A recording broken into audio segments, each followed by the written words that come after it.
Chapter 14, Inside Nick. On the outside, Nick was still Nick, but inside, it was different. Oh, sure, he still had a lot of great ideas, but now they scared him a little. For instance, Nick learned in social studies class that people who buy stuff are called consumers. If consumers stop buying, stores and shops and restaurants go out of business. Then boom, a new idea hit him. All the kids loved lunchtime. But the awful part about lunch was the eating part, school food. And the food was never a surprise. You had to smell it all morning and then go eat it. The food was always bad. Well, thought Nick, the school cafeteria is sort of a restaurant, isn't it? And the students are consumers, right? And we don't really have to buy our lunches there, do we? Nick could see it all.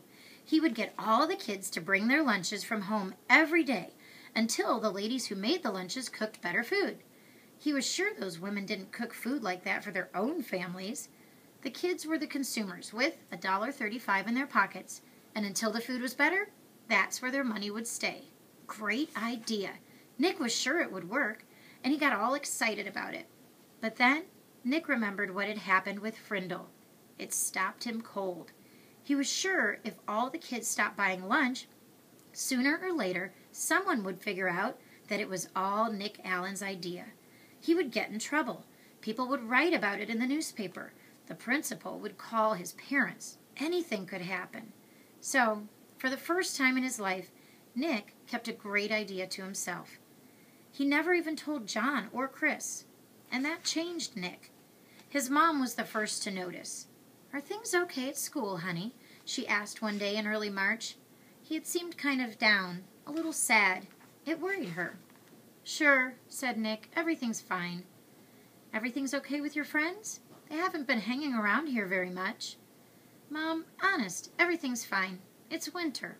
Everyone's really busy with hockey and basketball, that's all." And Nick went to his room and shut the door. Mrs. Granger noticed the change too. The clever little rascal who had looked at her in the eye and said, "But I really didn't have a Frindle with me." That boy wasn't in her class anymore. Now, a quieter, more careful Nicholas Allen came into class every day. He did all his work perfectly, didn't speak unless she called on him, and didn't laugh and joke with his friends like he used to. School would be over in a few months, and it seemed like there was nothing she could do to help him. Toward the end of the year, Nick remembered the letter that Mrs. Granger had asked him to sign on the back when the Frindle business was just getting started. The chess game was over, so he was expecting to get that letter from Mrs. Granger any day. But all spring it didn't come, so he thought she must have forgotten about it. Nick was afraid to bring it up again, but he was dying of curiosity.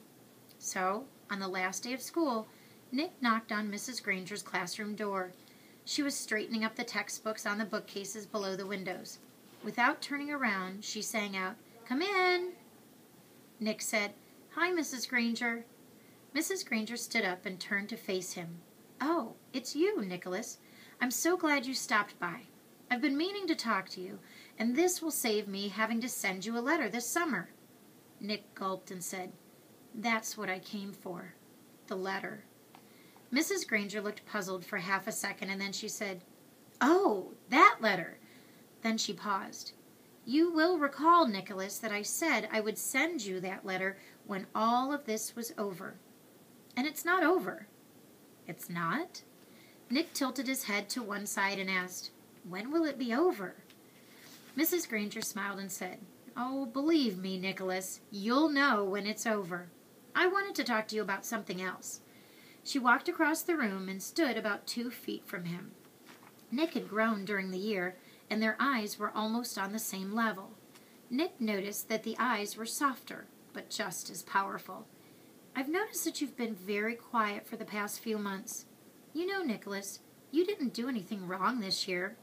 I know a lot of things happened, and a lot of things were said, and you must have had some difficult days here and there, but your idea was a good idea, and I've been very proud of the way you've behaved, most of the time." Nick was embarrassed, but Mrs. Granger kept on talking. "And Nicholas, you have great things to do in this life. I'm absolutely sure you do, and you mustn't let a few hard days trick you into clamming up." Then Mrs. Granger reached out and shook Nick's hand, and looked him in the face. Her eyes were turned up brighter than Nick had ever seen them before. She said, "Nicholas Allen, I have enjoyed having you as a student. Now you go out there and have a wonderful summer, and I expect to hear remarkable things about you, young man." Mrs. Granger watched Nick start to leave, but before he got to the door, he turned and said, "Thanks, Mrs. Granger. You have a great summer, too." And then he grinned and said, "And don't forget to buy some new frindles for next year."